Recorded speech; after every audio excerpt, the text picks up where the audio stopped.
চট্টগ্রামের জহুর আহমেদ স্টেডিয়ামে বাংলা টাইগার্স বনাম এসপি দলের মধ্যে অনুষ্ঠিত সাদা ও লাল বলের প্রতিটি প্রস্তুতি ম্যাচে আম্পায়ারের কোনো না কোনো আউটের সিদ্ধান্ত নিয়ে প্লেয়াররা বিরক্ত হতে দেখা যায়। এর মাঝে বেশিরভাগ আউট ছিল লেগ বিফোর, তাই আম্পায়ারের সিদ্ধান্তগুলো একেবারে ভুল বলার সুযোগ নেই।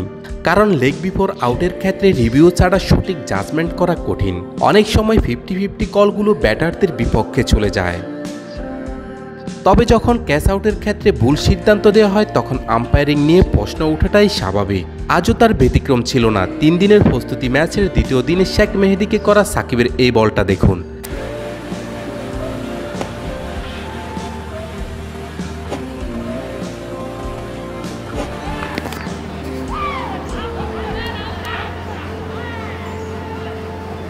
ব্যাট স্পর্শ করে বলটি স্লিপে থাকা ফিল্ডার রবিনের তালুবন্দি হওয়ার আগে মাটিতে ড্রপ করে, কিন্তু আম্পায়ার দিলেন আউট। তাতে বিরক্ত প্রকাশ করেন শেখ মেহেদী।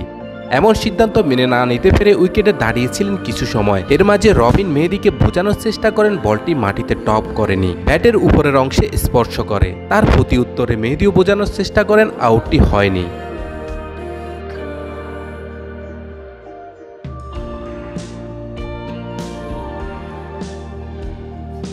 অবশ্য এ নিয়ে খুব একটা রিয়েক্ট না করে আম্পায়ারের সিদ্ধান্ত মেনে নিয়ে মাঠ ছাড়েন। প্রস্তুতি ম্যাচে যদি আম্পায়ারদের ভুল সিদ্ধান্তে ব্যাটাররা আউটের শিকার হয়, তাহলে প্রস্তুতি ম্যাচ খেলে প্রস্তুতিটা কতটুকু ঠিকঠাক হচ্ছে তাও একটা বড় প্রশ্ন।